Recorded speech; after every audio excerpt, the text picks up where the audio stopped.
Welcome back everyone, आप देख रहे हैं एसआर मोटोवर्ल्ड और फिर मैं आया हूं एक नई वीडियो के साथ। तो आज की इस वीडियो में हम बात करने वाले हैं ऑयल ग्रेड्स के ऊपर। इंस्टाग्राम हैंडल का लिंक नीचे मैं डिस्क्रिप्शन में देता हूं और बोलता हूं कि उस पर आप कोई भी क्वेश्चन चाहें तो वो पूछ सकते हैं। उस पर बाइक से रिलेटेड क्वेश्चन कम आते हैं लेकिन ऑयल से रिलेटेड क्वेश्चन ज़्यादा आते हैं, यानी कि ऑयल ग्रेड से रिलेटेड क्वेश्चन ज़्यादा आते हैं। 90% क्वेश्चन इसी के रहते हैं। तो जो भी मोस्ट कॉमन क्वेश्चन हैं मेरे पास जो आए हैं, जिनमें लोग सबसे ज़्यादा कन्फ्यूज़ हो जाते हैं और कहीं सही नॉलेज उसकी नहीं मिल पाती उन लोगों को, उसके बारे में हम डिटेल में बात करने वाले हैं। और उन कॉमन क्वेश्चंस में से एक क्वेश्चन ये है कि ऑयल ग्रेड जो हमारी कंपनी, जो हमारी बाइक की यूज़र मैनुअल में मेंशन रहता है, उससे अलग हटके अगर हम डलवाते हैं तो क्या इंजन में ओवरहीटिंग इशू सॉल्व होगा, या इंजन में गियर शिफ्ट्स हार्ड हैं वो स्मूथ हो जाएंगे, या फिर इंजन जो है हीट होने के बाद आवाज़ करने लगता है वो चीज़ सॉल्व होगी या नहीं।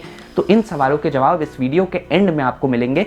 उससे पहले हम बात करेंगे ऑयल ग्रेड्स के ऊपर। यहाँ पर मेरे पास मोटोल का स्कूटर वाला, मोटोल का मोटरसाइकिल वाला ऑयल है 10W30। अब ये 10W30 इस ग्रेड का क्या मतलब रहता है, क्योंकि ग्रेड अगर हम नहीं जानेंगे तो हमें पता नहीं चलेगा कि ग्रेड बढ़ाने से या घटाने से इंजन ओवरहीटिंग सॉल्व होगी या नहीं। तो ग्रेड के बारे में हमें जानना ज़रूरी है। अब क्योंकि हम ऑयल के एक फ्लूइड है ये और इसके ग्रेड के बारे में बात कर रहे हैं, तो इसके लिए हमें जानना पड़ेगा विस्कोसिटी क्या होती है। विस्कोसिटी फिजिक्स का एक टर्म होता है, ज़्यादा डिटेल में नहीं जाएंगे और ज़्यादा कंफ्यूजिंग नहीं करेंगे इस चीज़ को।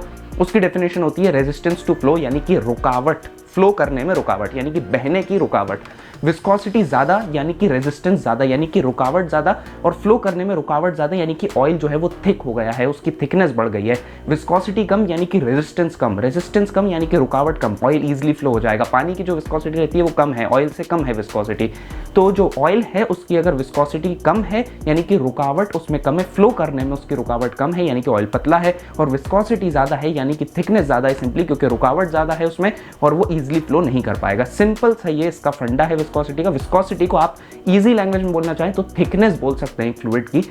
विस्कोसिटी ज्यादा यानी कि थिकनेस ज्यादा, सिंपल लैंग्वेज है ये। आई होप सो मैंने विस्कोसिटी आपको इजी और लेमैन्स लैंग्वेज में समझा दी, और उसके बाद हम उस पर ज्यादा टाइम स्पेंड नहीं करेंगे, ज्यादा टेक्निकलिटीज में नहीं जाएंगे। हमें सिर्फ उसका मतलब समझना था क्योंकि वो बहुत सी जगहों पर लिखा रहता है तो हमें पढ़ने में भी आसानी होगी। अब ऑयल की सिंपल सी प्रॉपर्टीज हम जान लेते हैं। वो ये कि जब ऑयल ठंडा हो जाता है तो उसकी विस्कोसिटी बढ़ जाती है, यानी कि थिकनेस उसकी बढ़ जाती है। रेजिस्टेंस टू फ्लो, रुकावट उसकी फ्लो करने में बढ़ जाती है, यानी कि ऑयल जो है कुल मिलाकर मोटा हो जाता है, थिक हो जाता है, तो ईजिली फ्लो नहीं कर पाता विंटर्स में। अब हाई टेम्परेचर की क्या प्रॉपर्टी रहती है ऑयल की? ऑयल जो है वो पतला हो जाता है हाई टेम्परेचर्स पे, यानी कि इंजन जब हम चला लेते हैं, गर्म कर लेते हैं तो पतला हो जाता है। सिंपल सा फंडा ये है कि जब इंजन हमारा रात भर खड़ा है, ऑयल जो है वो ठंडा हो चुका है, सर्दियों का मौसम है, और ऑयल को जो नीचे है वो ऑयल सम्प में इकट्ठा हो जाता है, अब उसे ऊपर चढ़ने में थोड़ा सा टाइम लगता है। तो अगर थिक ऑयल होगा तो क्या वो इजीली ऊपर चढ़ेगा? नहीं चढ़ेगा। ऑयल की जो विस्कोसिटी है वो कम होना जरूरी है उस टाइम, ताकि वो इजीली ऊपर तक चढ़ पाए। अब हम आते हैं इस ऑयल ग्रेड पर 10W30। आपको यहाँ पर दो नंबर्स दिख रहे हैं, एक 10 दिख रहा है, एक 30 दिख रहा है। 10 जो है वो W के साथ जुड़ा रहता है, 10W। अब ये जो 10W है, W का मतलब होता है विंटर्स, विंटर्स का मतलब यानी कि कोल्ड कंडीशन। 10 जो है वो हमें ये दर्शा रहा है कि कोल्ड कंडीशन में ऑयल कैसे फ्लो करेगा, ऑयल की विस्कोसिटी क्या होगी। अब क्योंकि यहाँ पर 10 लिखा है और अगर हम इस 10 को 5W कर देते हैं, 5W30 मान लीजिए हमने कर दिया, तो जो ऑयल है वो कोल्ड कंडीशन में बहुत इजीली फ्लो करेगा। 10W30 वाला ऑयल जो है वो कोल्ड कंडीशन में थोड़ा मुश्किल से फ्लो करेगा, और वहीं 15W30 वाला ऑयल जो है वो और मुश्किल से फ्लो करेगा। और इस नंबर को हम बढ़ा देते हैं तो जो 20W50 वाला या 20W30 वाला ऑयल है वो और मुश्किल से फ्लो करेगा। तो यहाँ का नंबर 10 अगर जो है 10 जितना विंटर्स के साथ जुड़ा हुआ नंबर छोटा होगा, उसका मतलब यह है कि ऑयल जो है कोल्ड कंडीशन में बहुत आसानी से फ्लो करेगा। अब ये तो रही बात विंटर्स की, ये जो 10W था ये विंटर्स का हमें बात बता देगा। अब जो आगे 30 लगा है ये इंजन के नॉर्मल ऑप्टिमम टेम्परेचर का है, नॉर्मल ऑपरेटिंग टेम्परेचर हम कह सकते हैं। उस पे जो ऑयल की विस्कोसिटी है वो क्या रहेगी? वो रहेगी 30, यानी कि अब हम इस 30 नंबर को आगे बढ़ाते हैं, अगर 30 से 40 कर देते हैं इसको, तो ऑयल जो है वो हीट होने पे आपको पता है पतला होता है।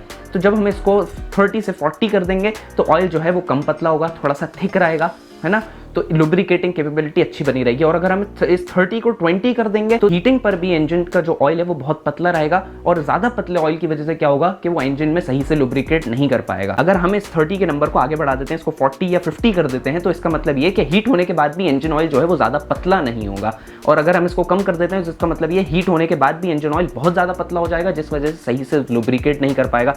तो ये जो है ये सिंपल से फंडा है, ये आपको बता रहे हैं कि ऑयल किस टाइम कितना मोटा या कितना पतला होगा, यानी कि उसकी विस्कोसिटी कितनी होगी, और विस्कोसिटी मैं आपको बता चुका हूँ वीडियो की स्टार्टिंग। अब मोस्ट कॉमन क्वेश्चन के बारे में हम बात करते हैं, वो ये है कि इंजन ऑयल ग्रेड जो आपकी यूजर मैनुअल में कंपनी ने मेंशन करी है, आप वही डलवा रहे हैं बहुत टाइम से, लेकिन आपकी जो व्हीकल है उसमें आपको ऐसा लग रहा है कि ओवर हीटिंग इशू आ रहा है, या फिर ओवर हीटिंग इशू को हम पता लगाने के लिए ये भी कह सकते हैं कि वो कंफर्म हो गया। वो ये कि जब इंजन हीट हो जाता है तो उसके बाद बहुत ज़्यादा इंजन में आवाज़ें आ रही हैं, जो वो एबनॉर्मल साउंड्स आते हैं, किट किट टक टक, वाइल्ड ट्रेन्स में से ऊपर से इंजन के हेड में से जो आवाज़ें आती हैं वो आवाज़ें इंजन में आ रही हैं। तो अब हम क्या करें, हीट होने के बाद इंजन जो है वो ओवर हीट हो रहा है, ओवर हीट होने से क्या हो रहा है कि इंजन में आवाज़ें आ रही हैं। आवाज़ें आने का मतलब ये कि शायद इंजन के जो अंदर के पार्ट्स हैं वो सही से लुब्रिकेट नहीं हो पा रहा है। इसमें बशर्त ये कि आपका इंजन जो है वो सही कंडीशन में होना चाहिए, बिल्कुल सही होना चाहिए, कोई उसमें अगर अंदर गड़बड़ी होगी तो आवाज आएगी, तो आप कोई सा भी ऑयल डाल लें आवाज तो आनी है। अब देखिए, क्योंकि हमने ग्रेड की बात यहां पर कर ली है, तो ओवरहीट होने के बाद अगर इंजन आवाज कर रहा है तो उसका मतलब ये कि शायद उस टाइम पार्ट्स लुब्रिकेट नहीं हो पा रहा है सही से, ऑयल ज्यादा पतला हो गया है और वो पार्ट्स के बीच में एक फिल्म नहीं बना पा रहा अच्छी सी, जिससे ऑयल जो पार्ट्स हैं उसके बीच में फ्रिक्शन ना आए। तो उस वजह से हम क्या करेंगे, अगर हमारी गाड़ी में 10W40 ग्रेड डलता है तो हम जो है आगे वाला नंबर जो हीट होने के बाद हमें प्रॉब्लम आ रही है, हमें कोल्ड कंडीशन में कोई प्रॉब्लम नहीं आ रही, हीट होने के बाद आ रही है प्रॉब्लम, तो जो 10W40 हमारी गाड़ी में डलता है हम उसको 10W50 डाल सकते हैं। अब ये चीज आप अपने रिस्क पर करें। कभी भी कोई मुझसे इंस्टाग्राम पर क्वेश्चन पूछता है हम कौन सा ऑयल डालें, मैं सीधा बोलता हूं कि यूजर मैनुअल में जो रिकमेंडेड है आप वो डालिए। मैंने अपनी यामाहा FZ में 10W50 डाल दिया था क्योंकि हीट हो रही थी गाड़ी और मैं ज्यादा रेविंग करता था, और जब हम ज्यादा रेव करते हैं, मोटरसाइकिल को ज्यादा टॉप स्पीड्स पर चलाते हैं, तो इंजन जो है वो डेफिनेटली जितना हीट होना चाहिए उससे ज्यादा हीट होता है। तो इस वजह से मैंने एक अच्छे प्रोटेक्शन के लिए कि इंजन ऑयल ऐसा नहीं बहुत ज्यादा पतला हो जाए अगर हम डालें तो उससे लुब्रिकेट नहीं हो पाए, इंजन खराब हो जाए, तो मैंने 10W50 डाल दिया, जिस वजह से अच्छा जो है परफॉर्मेंस मुझे मिल रहा था, इंजन में कोई आवाज़ें नहीं आ रही थी, थोड़ी स्मूथनेस भी बढ़ गई थी। लेकिन हमेशा हर केस में ये नहीं करना चाहिए, और मैं कभी भी अपने व्यूअर्स या ऑडियंस को ये रिकमेंड नहीं करता हूँ। जो आपकी यूजर मैनुअल में लिखा है आप उसी पे स्टिक रहिए हमेशा, और वही चीज़ जो है आप अपनी व्हीकल में डलवाइए। अब ऑयल्स जो हैं ये मल्टी ग्रेड ऑयल्स रहते हैं, और ये हमारे हिसाब से कंपनी नहीं बनाती। ये कंपनी के जो ऑयल्स हैं वो अलग अलग गाड़ियों के लिए बने रहते हैं, लेकिन आपकी गाड़ी में 10W40 ऑयल डलता है और अब आपको उसको 50 पे लाना है, तो 10W50 नहीं मिल रहा, आपको 15W50 मिल रहा है। तो इसका मतलब ये कि कोल्ड कंडीशन पे भी ऑयल की जो थिकनेस है वो बढ़ जाएगी। 15W50 300V मैंने डाला था अपनी यामाहा FZ में, तो 15W50 जो हमने डाला था उसमें क्या हुआ कि कोल्ड कंडीशन का जो ऑयल है वो थिक हो जाएगा कोल्ड कंडीशन में, तो क्या है ईजिली फ्लो नहीं करेगा इंजन में। तो कोल्ड कंडीशन में मैं हर वीडियो में बोलता हूँ डैमेज होने के चांसेस इंजन में 90% रहते हैं। अगर आपने सुबह से नींद में से इंजन को उठाया और बिल्कुल आप दौड़ाने लगे तो 90% चांसेस है कि पिस्टन रिंग्स, वॉल्व ट्रेन्स, कुछ ना कुछ तो इंजन में खराब होगा। तो कोल्ड कंडीशन पे ऑयल जो है वो पतला रहना चाहिए, लेकिन क्योंकि हमने ग्रेड बढ़ा दिया था यूजर मैनुअल से अलग हटके, हमने 10W40 को हमने 15W50 डाल दिया था उसमें, तो अब हमें क्या करना पड़ता था कि जब हम सुबह व्हीकल स्टार्ट करते थे तो उसको हमें वार्म अप करना पड़ता था 5 से 10 मिनट, ताकि ऑयल जो है अपने नॉर्मल ऑपरेटिंग टेम्परेचर पर आ जाए। तो ग्रेड्स का सिंपली ये मतलब रहता है कि वो किस तरीके से फ्लो करेगा। जितना ज्यादा ग्रेड होगा उतना ज्यादा थिक ऑयल होगा, और जितना कम ग्रेड होगा उतना कम थिक ऑयल होगा, उतना थिन ऑयल होगा, यानी कि पतला ऑयल होगा।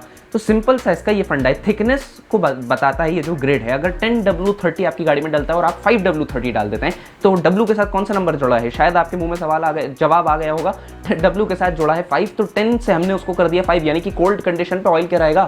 पतला रहेगा। सिंपल सा फंडा है इसका, कुछ ज्यादा इसमें साइंस, रॉकेट साइंस कुछ नहीं लगनी है। अब बहुत से लोग ये करते हैं कि जबरन के लिए सोचते हैं कि हमारी गाड़ी जो ओवरहीट हो रही है। गाड़ी ओवरहीट नहीं होती, लेकिन आप जरूर ओवर थिंक कर लेते हैं कि हमारा जो इंजन है वो ओवरहीट हो रहा है। अगर इंजन ओवरहीट होता है तो देखिए, नॉर्मली जो इंजन चलता है उसमें अंदर आग जलती है, पार्ट्स खिंचते हैं, आपस में चलते हैं, और नया इंजन जो है वो थोड़ा सा ज्यादा ओवरहीट होता है। ऐसा होता है। फर्स्ट सर्विस के बाद आप जो है इंजन की सही इमेज बना पाएंगे। उससे पहले जो इंजन है वो कभी ज़्यादा ओवरहीट होगा, कभी कम ओवरहीट होगा, तो ऐसा होता है।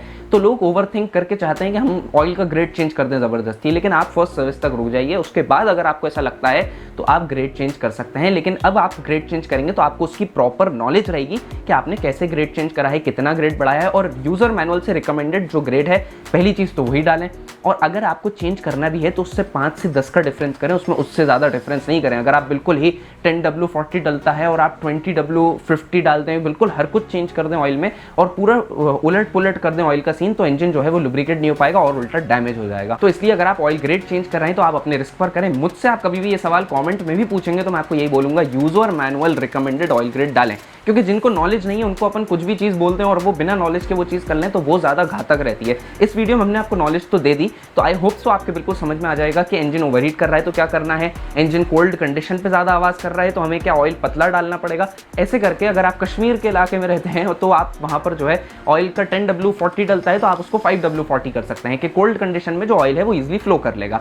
तो आई होप सो पूरी रिक्वायर्ड डिटेल्स कवर कर ली होंगी, आपके सवालों के जवाब आपको इस वीडियो में मिल गए होंगे। अगर वीडियो पसंद आई हो तो वीडियो को लाइक कर दें, चैनल को सब्सक्राइब करे बिना ना जाएं।